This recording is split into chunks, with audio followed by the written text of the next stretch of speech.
नमस्कार प्यारे विद्यार्थियों, स्वागत है आपका हमारे इस ऑनलाइन लर्निंग प्लेटफॉर्म पर। मैं महिपाल फिरोजा फिर से आपका स्वागत करता हूं इस क्लास में। हम लोग पढ़ रहे थे क्लास 10th की ट्रिग्नोमेट्री, त्रिकोणमिति, और त्रिकोणमिति में लास्ट क्लास में हम लोगों ने जो अपनी 8.1 प्रश्नावली उसको कंप्लीट कर दिया। आज अपनी जो चर्चा रहेगी वो 8.2 पर रहेगी। देखो ध्यान रहे, एग्जाम के अंदर ये चैप्टर जो होता है 8.1 और 8.2, ये जो दो प्रश्नावलियां होती है इनमें से लगभग 3 नंबर के क्वेश्चन पूछे जाते हैं। और जो बड़ा क्वेश्चन होता है 4 नंबर का वो 8.3 पर पूछा जाता है ना, वहां से लगभग तय होता है वो क्वेश्चन आना। 8.2 में हम लोग कुछ बेसिक बातों पर चर्चा करने वाले हैं। बेसिक बातें अपने पास में कौन कौन सी रहने वाली है? आप सभी ने ये सुना होगा कि त्रिकोणमितीय अनुपात साइन होता है, कोस होता है, टेन होता है, कोट, सेक और कोसेक, ये 6 त्रिकोणमितीय अनुपात होते हैं।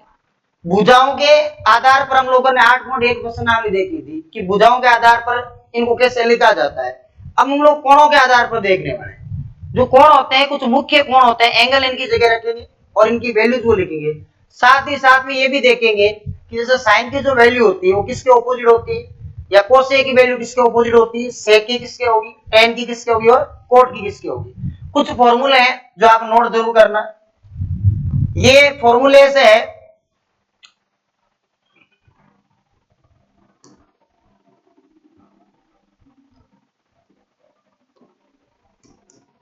आपके पास में, अगर कभी भी ऐसे आए कि साइन, तो साइन को आप ये कह सकते हो 1 में कोसेक। ऐसा क्यों? साइन का जो भी मान होता है उल्टा होता है कोसेक। और अगर आप कहो कि सर कोसेक, तो कोसेक उल्टा होता है भाई किसका? साइन का। ये सत्य बात है। ऐसे अगर आप यूं कहो कि टेन, या पहले कोस को ले लो, कोस जो होता है वो ऑपोजिट वैल्यू देता है सेक के साथ में। कोस को 1/सेक बोला जाता है, और ऐसे ही सेक को क्या बोला जाता है? 1 में कोस बोला जाता है।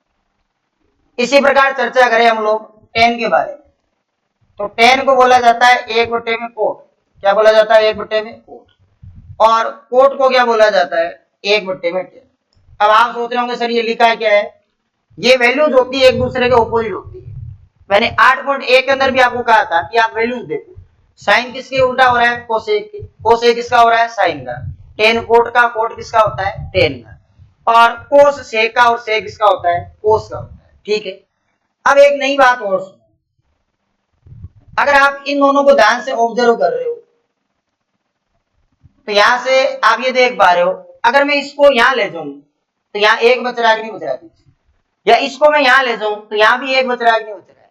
यानी आप ये कह सकते हो कोसेक साइन या साइन कोसेक। साइन कोसेक अगर दोनों ऐसे साथ में कोई लिख दे कभी तो उसका उत्तर 1 के बराबर होगा। ये बात दिमाग में रखें, इंपॉर्टेंट बात। ये तो याद रखनी रखनी है, ये भी इंपॉर्टेंट बात है कि अगर कभी साइन और कोसेक दोनों साथ में आ जाए तो उसका उत्तर क्या होगा? 1 होगा। इसकी परिचर्चा कर लेते हैं कि सर अगर कभी सेक और कोस साथ में नजर आ जाए, तो सेक और का कोस अगर साथ में नजर आते हैं तो उसका उत्तर भी क्या होगा? 1 होगा। सेक और कोस आप दोनों में देख लो, इसको चाहिए इस साइड ले लो, इसको चाहिए इस साइड ले लो, एक ही बात। यही परिचर्चा किसमें रहती है? टेन कोट में। तो अगर आप कभी टेन और कोट को साथ में देख लो, साथ में नजर आ जाएगी कि टेन और पास में लिखा हुआ है कोट, तो उसका उत्तर भी क्या होगा? 1 होगा। उसका उत्तर भी क्या होगा? 1 होगा। इसके अलावा दो सूत्र और याद रखें।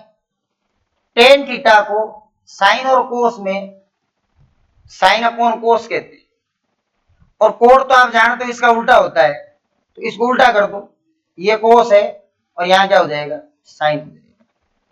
यानी कि टेन थीटा को साइन बटा कोस कहते हैं, कोट थीटा को क्या कहते हैं? कोस बटा साइन कहते हैं। ये आपके पास जानकारी है 8.2 की, तो ये याद रहनी आवश्यक है, याद रहनी आवश्यक है। देखो एक बार रिपीट करते हैं इनको। साइन का जो ऑपोजिट होता है वो कौन होता है? कोसेक। तो साइन का सूत्र है 1 में कोसेक, कोसेक का सूत्र है 1 में साइन। इसको उधर ले जाओ, इसको उधर ले जाओ, बात एक ही है। साइन और कोसेक के गुणे में साथ में आगे उत्तर कितना होगा? 1 होगा। ये बड़े क्वेश्चनों के अंदर काम आता है। कोस का उल्टा कौन होता है? सेक, और सेक का कौन होता है? कोस।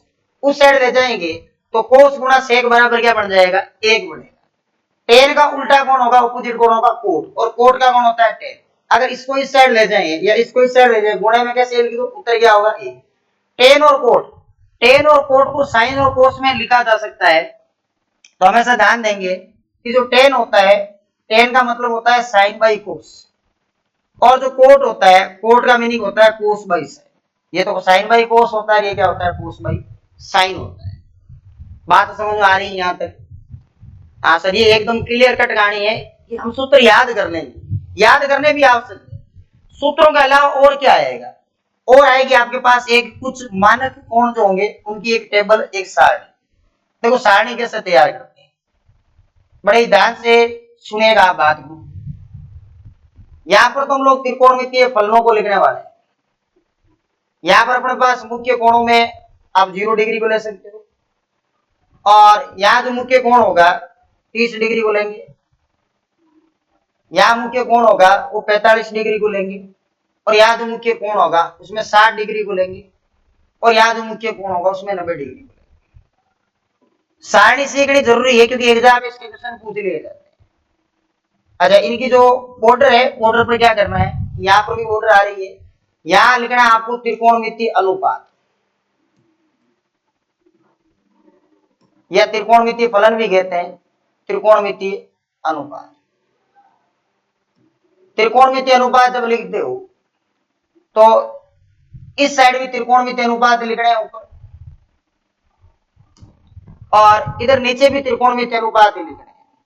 त्रिकोणमितीय अनुपातों की मैं बात करूं तो आपके पास में पहला रहता है साइन, थीटा बोल सकते हो, यहां पर एंगल में लिख दूंगा जो भी आपके पास में एंगल है।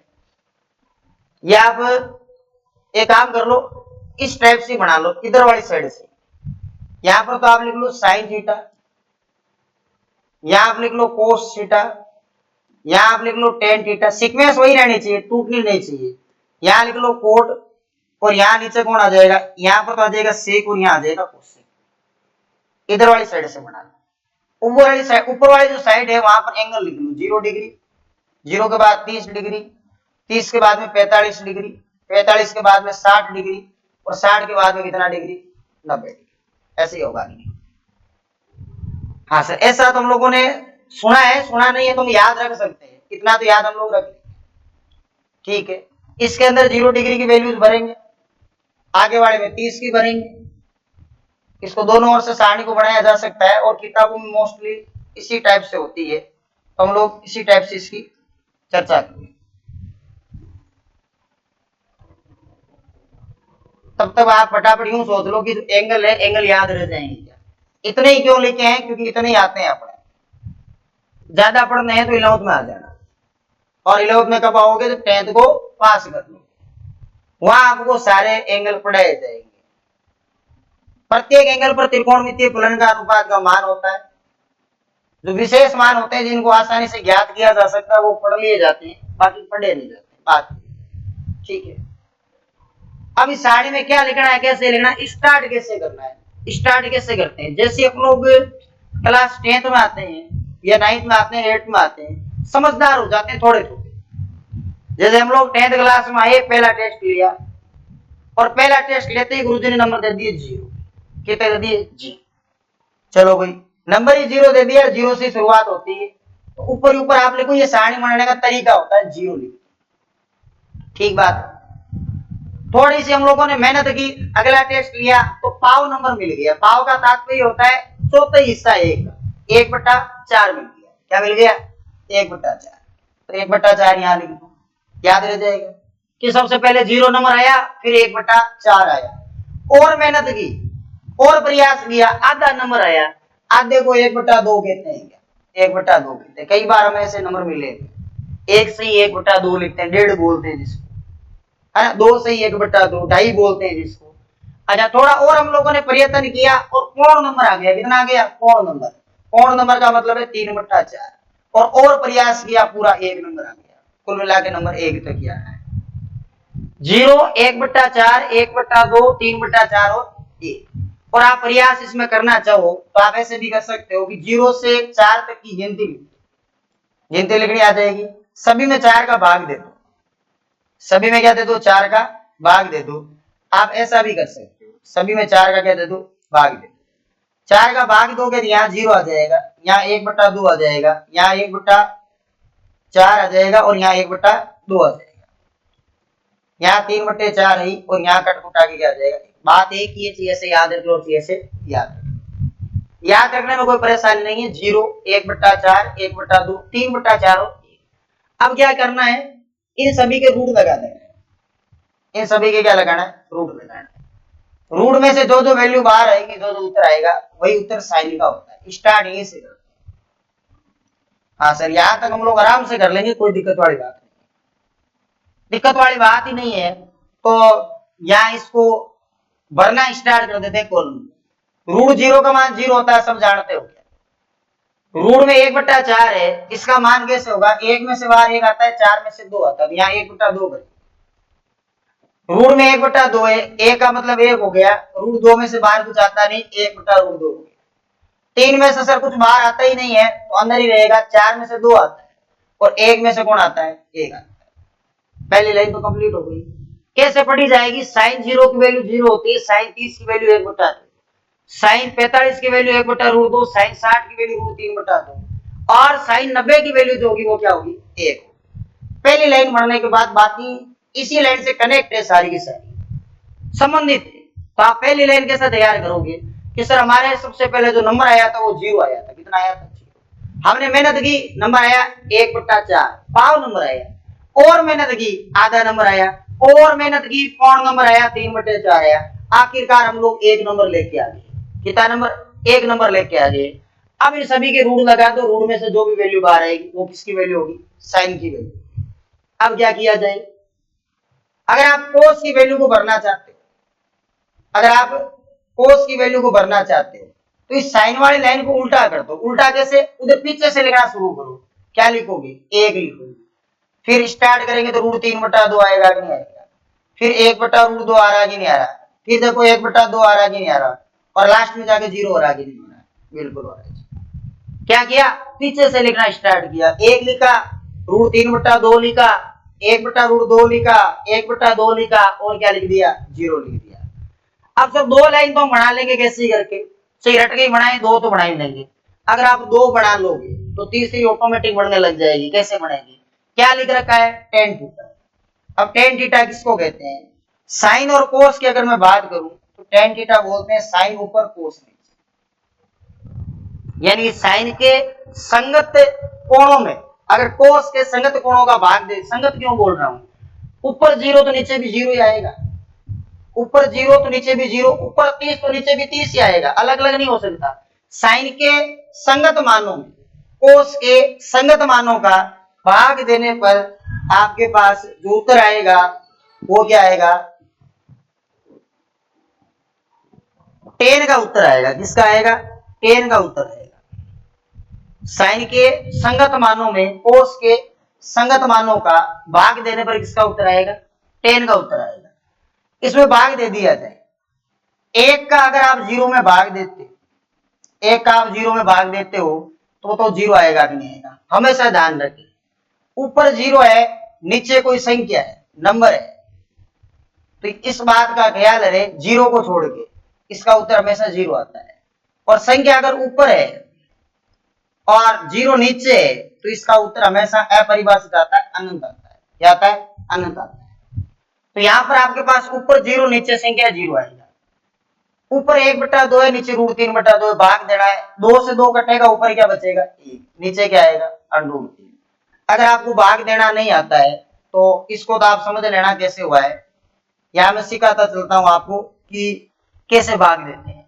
ऊपर कितना है, 1/2, नीचे यहाँ कितना होगा, √3/2 होगा, 2 से 2 कट गया तो यहाँ क्या आएगा, ऊपर 1 और नीचे क्या आ जाएगा, ठीक है। ये दोनों संख्याएं सेम है तो कटकुटा के 1 बन जाएगी। ऊपर कौन है, √3/2 है और नीचे कौन आ रहा है, 1/2 आ रहा है। 2 से 2 काटो, ऊपर √3 नीचे 1, 1 का भाग √3 में, √3 बाहर गया, यहाँ √3 आएगा। नीचे 0 है, ऊपर संख्या है, ऊपर संख्या और नीचे 0 हो तो इसका उत्तर हमेशा दिया जाता है अनंत। क्या दिया जाता है, अनंत। 3 बॉक्स तो हम लोग भर लेंगे, किसी प्रकार की कोई समस्या नहीं। एकदम क्लियर बात है। अब रही बात कोट की, तो कोट वाली जो लाइन है उसको लिखने में कोई ज्यादा दिक्कत परेशानी नहीं होती है। उधर से लिखना स्टार्ट करो, वापस लिखो अनंत, यहां लिखो √3, यहां लिखो 1, यहां लिखो 1/√3 और यहां क्या लिखोगे जी। कोई परेशानी नहीं है। कोस और कोट में कोई परेशानी नहीं आती, सिर्फ उधर वाली लाइन को घुमा के लिखेंगे और कुछ नहीं करेंगे। यहां तक का काम हो गया कंप्लीट। अब आते हैं सेक और कोसेक पर। आपने सुना होगा कि जो सेक होता है, पहले सेक की मैं बात कर रहा हूं, सेक 1 में कोस होता है, यानी कुल मिला के बात ये कोस का उल्टा होता है। उल्टा कैसे? उल्टा कैसे होगा भाई? उल्टा ऐसे होगा कि आप इस सेक को देखो, सेक को कनेक्ट करो किसके साथ में? कोस के साथ में। इन दोनों को ऐसे कनेक्ट करो। उल्टा मतलब एक को कैसे घुमाओ, एक ही होगा क्या? इसका उल्टा क्या होगा? उल्टा करते ही 2 ऊपर आ जाएगा, √3 नीचे आ जाएगा। इसका उल्टा करो, √2/1 मतलब √2 होगा कि नहीं होगा? इसका उल्टा करो, 2/1 मतलब 2 होगा कि नहीं होगा? इसका उल्टा करो, अभी फिलहाल क्या है? केवल 0, 0 के नीचे 1 माना जा सकता है। उल्टा करने का मतलब 1/0, और 1/0 आप जानते हो क्या होता है? अनंत। ऊपर संख्या नीचे 0 क्या आएगा? अनंत आएगा। इसमें क्या भरा जाएगा? अनंत भरा जाएगा। एक बार फिर से सुने, उल्टा करने का मतलब है 1/1 को 1/1 लिख सकते हैं, वापस 1 बनेगा। √3/2 को क्या लिखेंगे? 2/√3। क्या लिखेंगे? 2/√3। 1/√2 को √2/1 करेंगे तो √2 आ जाएगा। 1/2 को करेंगे तो 2 आ जाएगा। 0 का उल्टा, 0 का उल्टा मतलब 0/1 का 1/0, ऊपर संख्या नीचे 0, अनंत आएगा कि नहीं आएगा? अनंत आ गया। अब कोसेक की बात कर लेते हैं। कोसेक को कनेक्ट किससे करोगे? साइन से। किससे करोगे? साइन से। फिर वही काम उल्टा करना शुरू करो। 0 का उल्टा करोगे तो अनंत आएगा कि नहीं आएगा? 0 का उल्टा अनंत कैसे आता होगा? 0 का तात्पर्य 0/1, उल्टा किया 1/0, 1/0 का मतलब क्या हो गया? अनंत हो गया। इसका उल्टा करो, 2/1 का क्या होगा? 2 होगा। 1/√2 का करो, √2 हो जाएगा। √3/2 को घुमाओ, 2/√3 होगा, और 1 को कैसे घुमा लो, क्या आएगा? ये सारणी रेडी हो गई अपनी। त्रिकोणमिति में जो मुख्य काम होता है, पूरी प्रश्नावली जो आपकी 8.2 रहेगी वो इसी पर आधारित रहेगी। एक बार पुनः मैं रिपीट कर देता हूं कैसे क्या लिखा है। पहली लाइन कैसे बनी है? हमारे नंबर आने शुरू हुए 0 से, 0 के बाद हमारे पाव नंबर आया 1/4, फिर हमारे नंबर आया आधा 1/2, फिर हमारे नंबर आया पौन 3/4, फिर हमारे नंबर आया 1। सबके क्या लगा दिया? रूट लगा दिया। रूट लगाने के बाद में √0 की वैल्यू 0, √1/4 की 1/2, √1/2 की 1/√2, 3/4 में से रूट में से देखो 3 तो बाहर आएगा नहीं, 4 में से कितना आता है? 2 आता है, और 1 में से कितना आ जाएगा? 1 आ जाएगा। बात ही खत्म। इसको उल्टा लिखो, 1 √3/2, 1/√2, 1/2 और क्या आ जाएगा? 0 आ जाएगा। फिर आया 10। 10 का सूत्र होता है कि साइन में अगर कोस का भाग दे दे, इनमें भाग दे दो तो 10 आ जाएगा। संख्या नीचे है, ऊपर 0 है तो क्या आएगा? 0 आएगा। इसका भाग इसमें तो 2 से 2 गया, ऊपर 1 नीचे √3, सेम संख्या है 1 आएगा। इसका भाग इसमें तो 2 से 2 गया, ऊपर √3 नीचे 1 √3, संख्या ऊपर है 0 नीचे, क्या आएगा? अनंत आएगा। क्या आएगा? अनंत आएगा। इसकी बात कर लो कोट की। इसी लाइन को उल्टा लिखना शुरू किया, अनंत आया, √3 आ गया, 1 आ गया, 1/√3 आ गया, और क्या आ गया? 0 आ गया। ठीक है। सेक, सेक उल्टा होता है कोस का। 1 को घुमाओ 1 ही बनेगा, इसको घुमाओ 2 ऊपर √3 नीचे, इसको घुमाओ √2 ऊपर 1 नीचे, 2 ऊपर 1 नीचे 2 ही बनेगा। 0/1, 1/0 क्या होता है? अनंत होता है। अनंत आ गया। आ जाओ कोस एक बार। 0/1 को घुमाओ 1/0, अनंत बनेगा। 1/2 का 2/1 होगा, 1/√2 का √2/1 होगा, √3/2 का 2/√3 होगा, और 1 का उल्टा क्या हो जाएगा? 1 हो जाएगा। ये बड़ी गजब आसान तरीके से तुम लोग इसको सीख सकते हो, बना सकते हो, बड़े आराम से प्रयास कर सकते हो आप इसका। आप इस क्लास में इसको रेडी करना, अगली क्लास में हम लोग इस पर आधारित जो प्रश्नावली है वो सोल्व करेंगे। उम्मीद करता हूं ये जो टेबल है, ये सारणी आप सीख गए होंगे, और इनमें किसी प्रकार की समस्या नहीं आनी चाहिए, ये भी आपको याद होनी चाहिए। ये आपके पास बेसिक था 8.2 प्रश्नावली का। उम्मीद है ये सारणी आप कंप्लीट कर लोगे। अगर आपने सारणी कंप्लीट कर ली और एग्जाम में आप सारणी बनाना सीख गए, तो आप लोग क्वेश्चन इसके जो आएंगे उनमें वैल्यूज रख सकते हो, और वैल्यूज रख के उनका उत्तर भी प्राप्त कर सकते हैं। मिलते हैं अगली क्लास में। अगर आप चैनल पर नए हो तो चैनल को लाइक करें, सब्सक्राइब करें और शेयर जरूर करें। कक्षा 10 के जो भी बच्चे हैं हमारे चैनल पर कक्षा 10, 11 और 12 तीनों क्लासों की जो गणित है वो पढ़ाई जाती है और जो एनसीईआरटी आरबीएससी का सिलेबस है वो संपूर्ण रूप से यहाँ करवाया जाएगा। मिलते हैं अगली क्लास में। धन्यवाद। जय हिंद।